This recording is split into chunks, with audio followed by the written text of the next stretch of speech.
చదువు లక్ష్యం విజ్ఞానంతో పాటు ఉపాధి. ఏటా లక్షలాది మంది నిరుద్యోగులు డిగ్రీ పట్టాలు పుచ్చుకొని రోడ్డు మీద పడుతున్నారు. వారి చదువుకి, వారి ఉపాధికి సంబంధం లేని పరిస్థితి నెలకొంది. రాని ఉద్యోగాల కోసం ఏళ్ల తరబడి ఎదురు చూస్తున్నారు విద్యార్థులు. అందుకే ఉపాధి కల్పనలో అవకాశాలున్నా చదువే నేటి ఆవశ్యకత. డిగ్రీకి, చదువుకి సంబంధం లేని పరిస్థితి నెలకొన్న నేపథ్యంలో ఉపాధి అవకాశాలు మెండుగా ఉన్న ఇంజనీరింగ్ విద్యతో పాటు పాలిటెక్నిక్ ని ఎంచుకుంటున్న వారు ఎక్కువయ్యారు. అసలు పాలిటెక్నిక్ కోర్సులకు ఎందుకీ డిమాండ్? మరికొద్ది రోజుల్లో టీజీ పాలిసెట్ పరీక్ష జరగబోతోంది. గత వారంలోనే 2026 పాలిసెట్ పరీక్షల నిర్వహణపై సమావేశం నిర్వహించారు. మార్చి మొదటి వారంలో గానీ, రెండో వారంలో గానీ పాలిటెక్నిక్ పరీక్షల నోటిఫికేషన్ విడుదల చేయబోతున్నారు. ఈ నేపథ్యంలో పాలిటెక్నిక్ ఎంట్రన్స్ ఎందుకు రాయాలి? పాలిటెక్నిక్ కోర్సుల్లో ఏ విభాగాల ప్రాధాన్యత ఏమిటి అనేది నిపుణులను అడిగి తెలుసుకుందాం. ఎలక్ట్రికల్ అండ్ ఎలక్ట్రానిక్స్ బ్రాంచ్ ప్రత్యేకతలేమిటి? పాస్ పర్సెంటేజ్ ఎంత? పాలిటెక్నిక్ చదువు పూర్తి చేసుకుంటే బీటెక్ లో ఎలాంటి కాలేజీల్లో సీట్లు సంపాదించొచ్చు? లాంటి ఎన్నో ప్రశ్నలు విద్యార్థులు, వారి తల్లిదండ్రుల్లో తలెత్తుతున్నాయి. ఈ సందేహాలపై హైదరాబాద్లోని Masab Tank polytechnic college electrical and electronics branch విభాగాధిపతి నిపుణులు ఎన్ శ్రీనివాస్ గారు ఏమంటున్నారో చూద్దాం. ఎలక్ట్రానిక్స్ బ్రాంచ్ ప్రత్యేకతలు ఒకసారి చెప్పండి sir. Electrical and electronics engineering అనే బ్రాంచ్ ఏదైతే ఉందో దాంట్లో సబ్జెక్ట్స్ అన్నీ ఎంతో టిపికల్గా ఉంటాయి.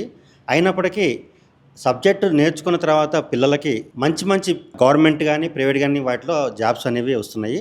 అందరు స్టూడెంట్స్ కూడాను బీటెక్ ఏదైతే జేఎన్టీయు, ఓయూ ఆర్ గీతంస్ లాంటి కాలేజీలో ఫ్రీ సీట్స్ నెంబర్ 1 ర్యాంక్తో వచ్చినందువలన అందరికీ కూడా మంచి మంచి ర్యాంక్స్ తోటి మంచి మంచి కాలేజీలో బీటెక్లో కూడా జాయిన్ అవ్వడం అవుతుంది.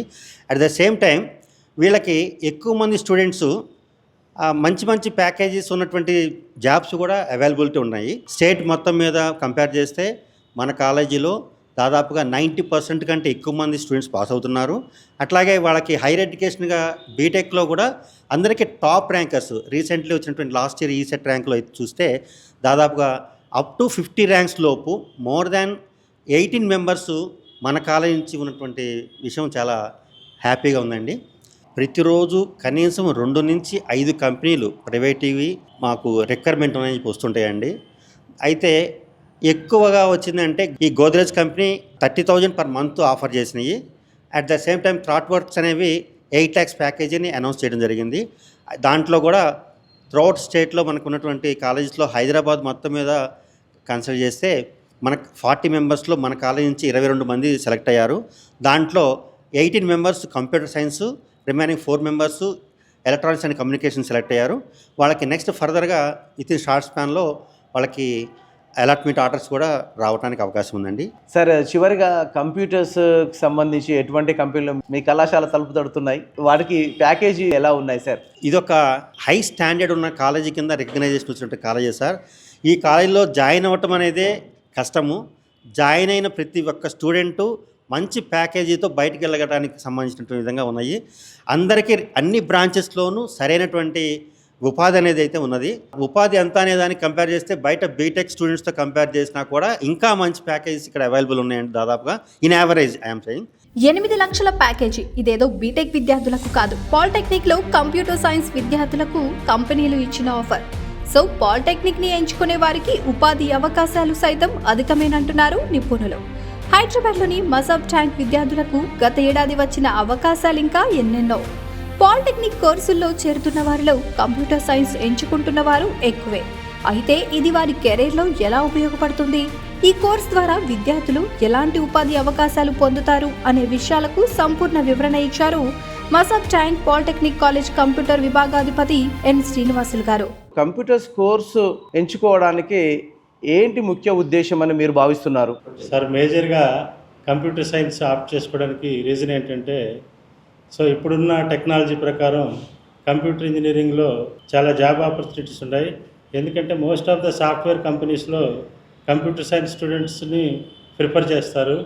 At the same time other branches students కూడా కొన్ని కంప్యూటర్ కోర్సెస్ నేర్చుకొని వాళ్ళు కూడా ఎంటర్ అయ్యే అవకాశం ఉంటుంది. బట్ ఏంటంటే కంప్యూటర్ సైన్స్కున్న ఆ డిమాండు, ఆ ప్యాకేజీ అదర్ కోర్సెస్ నుంచి కంప్యూటర్ జాబ్లోకి వెళ్ళిన వాళ్ళకి అంత డిమాండ్ ఉండదు సార్. అందుకోసం మేజర్గా కంప్యూటర్ సైన్స్ని ఆప్ట్ చేసుకుంటారు సార్. ఎక్కువ మంది పిల్లలు డిప్లొమాతో 20% మాత్రమే ప్లేస్మెంట్స్కి వెళ్తున్నారు సార్. ఒక 80% పిల్లలు హయ్యర్ స్టడీస్కి వెళ్తున్నారు. ఎందుకంటే డిప్లొమా నుండి వాళ్ళకి ఈసెట్లో మంచి ర్యాంక్ తెచ్చుకోవడం వల్ల వాళ్ళకి మంచి కాలేజెస్లో టాప్ యూనివర్సిటీస్లో వాళ్ళకి సీట్స్ వస్తున్నాయి. అక్కడికి వెళ్ళిన తర్వాత వాళ్ళు బీటెక్ చేసినప్పుడు వాళ్ళకి ఇంకా ఎక్కువ ప్యాకేజ్ వస్తుంది అన్నట్టు పేరెంట్స్ కానీ పిల్లలు కానీ అందరూ కూడా ఎక్కువ మంది హైయర్ ఎడ్యుకేషన్కే ప్రయారిటీ ఇస్తున్నారు సార్. సార్ యాక్చువల్గా అయితే కంప్యూటర్ సైన్స్ పిల్లలకి మంచి ప్యాకేజెసే ఉన్నాయి sir.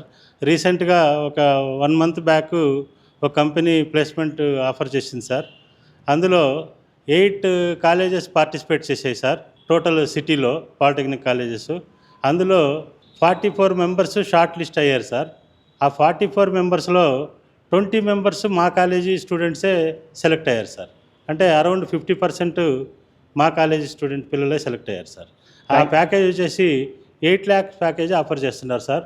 That is the current situation. ఇక సివిల్ ఇంజనీరింగ్ కోర్స్ పరిస్థితి ఏమిటో చూద్దాం. కేవలం ఎలక్ట్రానిక్స్ లాంటి కోర్సులు మాత్రమే కాదు, సివిల్ ఇంజనీరింగ్ వైపు వెళ్తున్న విద్యార్థులకున్న అవకాశాలకు కూడా కొదవలేదంటున్నారు నిపుణులు. పాపులేషన్ పెరుగుతున్నంత కాలం సివిల్ ఇంజనీరింగ్ కి డిమాండ్ ఉంటుందంటున్నారు పాలిటెక్నిక్ సివిల్ ఇంజనీరింగ్ నిపుణులు. దీనిపై సివిల్ ఇంజనీరింగ్ విభాగాధిపతి డాక్టర్ సివివి ప్రసాద్ గారిస్తున్న సమాధానం ఏమిటో చూద్దాం. ఎటువంటి వారు మీ సివిల్ ఇంజనీరింగ్ కోర్సులు నేర్చుకుంటున్నారు? ఏ లక్ష్యంతో కంప్యూటర్ కోర్సును పక్కన పెట్టి మీ కోర్సులు నేర్చుకునేటట్టు చూస్తున్నారు?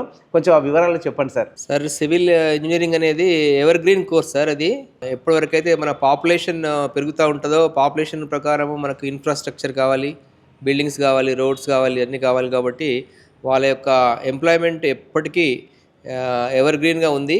అది తెలుసుకున్న విద్యార్థులందరూ మా సివిల్లో చేరుతున్నారు సార్. సివిల్ చేరేసి వాళ్ళందరూ మంచి మార్కులతో ఉత్తీర్ణం తీసుకుని తర్వాత పై చదువులకు వెళ్తూ ఉన్నారు. కొంతమంది ఏమో జాబ్లోకి వెళ్తూ ఉన్నారు సార్. మనము కంప్యూటర్స్తో కానీ ఎలక్ట్రానిక్స్తో పోల్చుకున్నప్పుడు ఇది ఒక డిఫరెంట్ సబ్జెక్టు. ఇది జనరల్ సబ్జెక్టు. ఆర్డినరీ మనిషికి కూడా తెలిసిన సబ్జెక్ట్సే ఇవన్నీ కూడా మనకు ఉండేటివి. కాకపోతే దీంట్లో ఎంతవరకు శాస్త్రీయంగా మనము ముందుకెళ్ళగలుగుతాం అనేది వాళ్ళకు మేము ఇక్కడ నేర్పిస్తాము.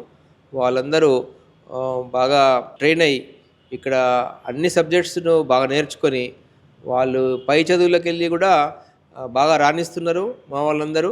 అక్కడ కూడా మంచి ప్లేస్మెంట్స్తో వెళ్తున్నారు. కాబట్టి దీని ఆదరణ తగ్గలేదు, ఇంకా ముందు కూడా తగ్గదు. పాపులేషన్ ఉన్నంతవరకు తగ్గదని నా అభిప్రాయం. ఈ వీడియో మీద మీ అభిప్రాయాన్ని కామెంట్ చేయండి. ప్లీజ్ సబ్స్క్రైబ్ టు వేదిక టీవీ.